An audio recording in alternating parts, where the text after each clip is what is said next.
How Ekitike shows Slot shift towards Klopp tactics. This is an article on the BBC. We'll read through it together. I think Slot is very much his own man. He's his own manager, own coach. He has his own way of thinking.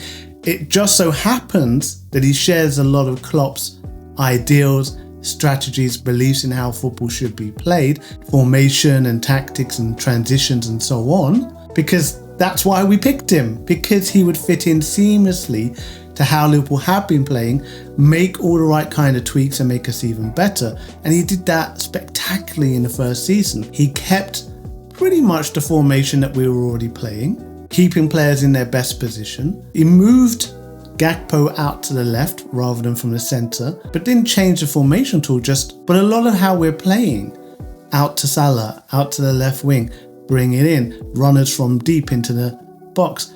That's not really changed. What has changed is we became a lot more cautious in those moments. We picked our moments for the transitions rather than forcing them. Under Klopp, we would, heavy metal football, as soon as we get the ball, it'd be bang, bang, bang, try and get them very quick on the counter-attack. Here it was, look up, is the counter-attack on according to a checklist that we've set out? If it isn't, hold on to the ball, because you don't want to get counter attacks. You don't want to stream forward and then they get the ball off us and now we're overcommitted, which happened a lot on the Klopp. Enough times for it to be a weakness that teams could try to exploit.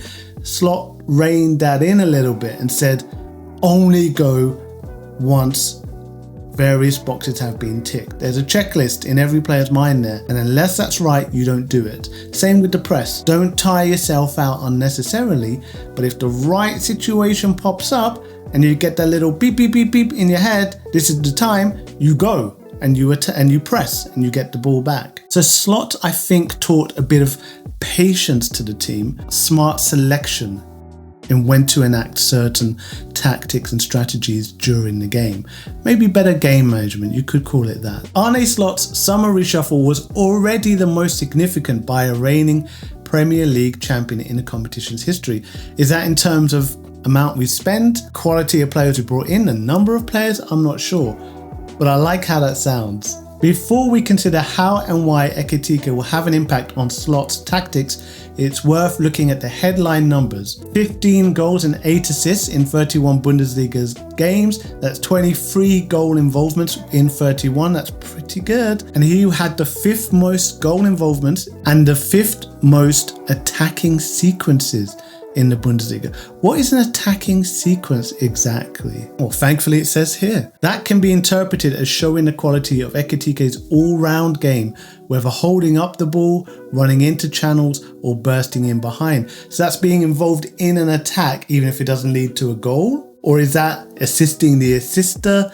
Maybe it's a whole bunch of different scenarios all put into one metric. In that respect, and in most respects in fact, he is very similar to Alexander Isak, albeit with considerably more flair to his game and likes to take players on with a dribble. He is particularly adept at setting up teammates too, creating more chances from open play, 44, than any other Bundesliga forward. The only slight concern is that Ekitike is a little raw in front of goal. He took 117 shots, more than anyone else, but converted a disappointing 12.8. One of the theories I've heard about this though is that because he takes it upon himself to force opportunities in that Frankfurt team, he takes on a lot of low expectation shots, a lot of low quality opportunities.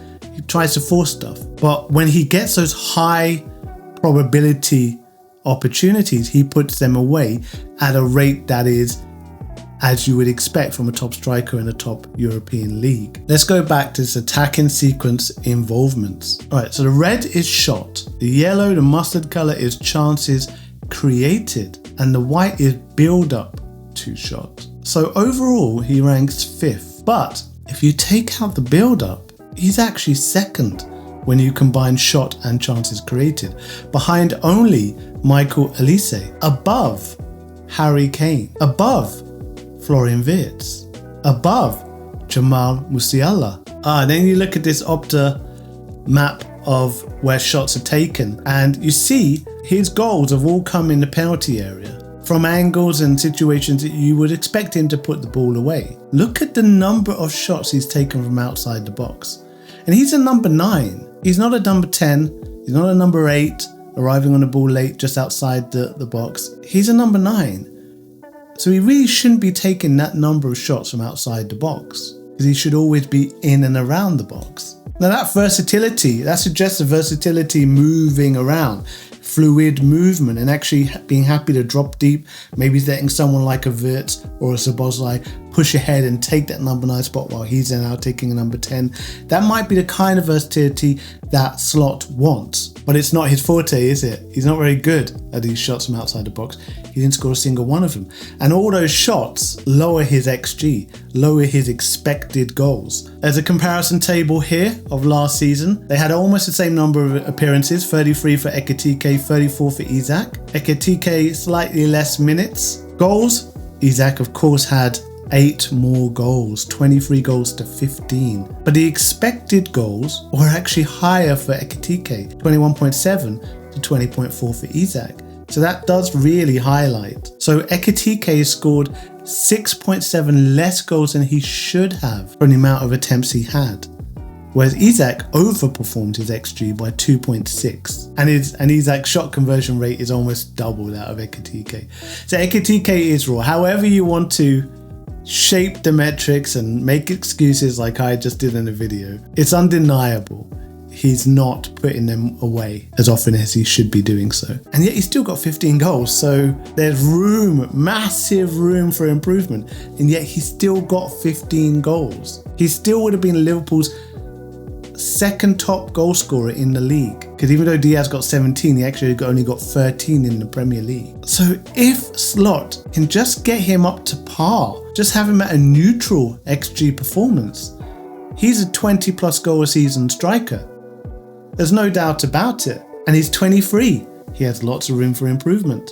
He has Salah, Wirtz, Cody Gakpo, maybe Diaz if he stays, maybe Rodrigo if he comes in, feeding him top quality opportunities. He won't be forcing the opportunities himself as much as he was doing at Frankfurt, apparently, from what I've read. We should be excited, definitely excited about this guy.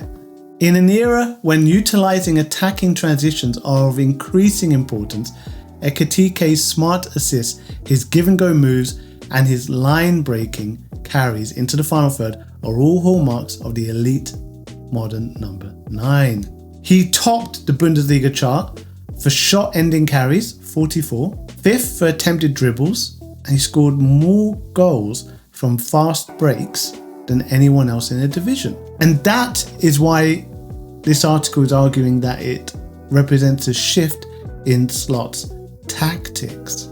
So as I said at the beginning of the video, Slot tamed the wilder aspects of Klopp's football to create a slower, calmer Liverpool.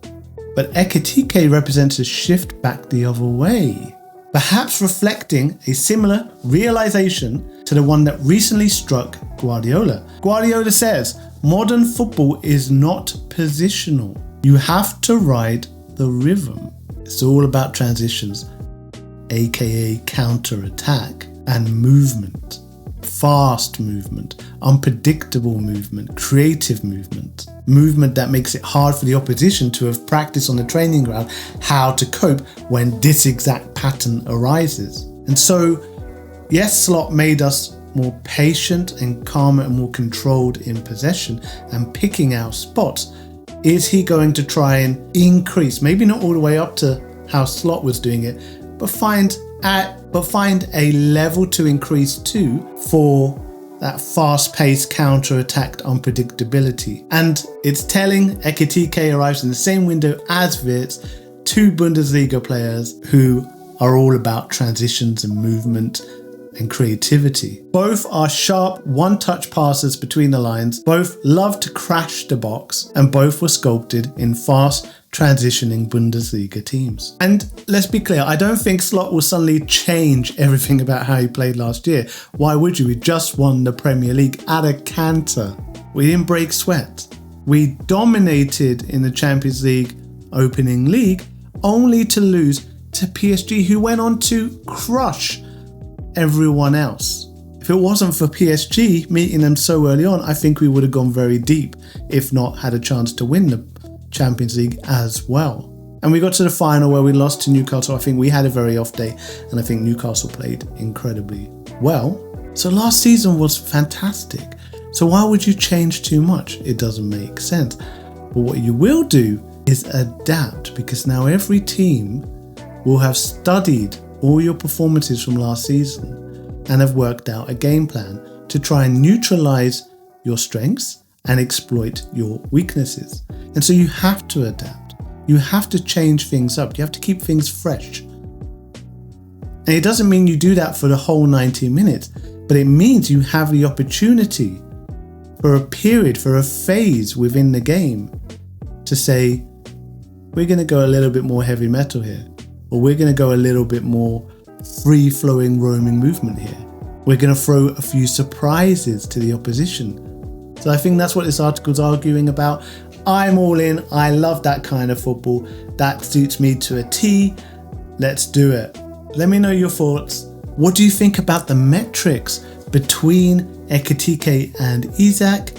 What do you think about the metrics for Ekitike as a whole of his last season? Is he going to improve under Slot? I want all your thoughts, all your comments. Give them to me and enter this competition. We're reaching the end of July soon. One of you will win this card. Thank you for watching. I appreciate you. Take care. Bye-bye.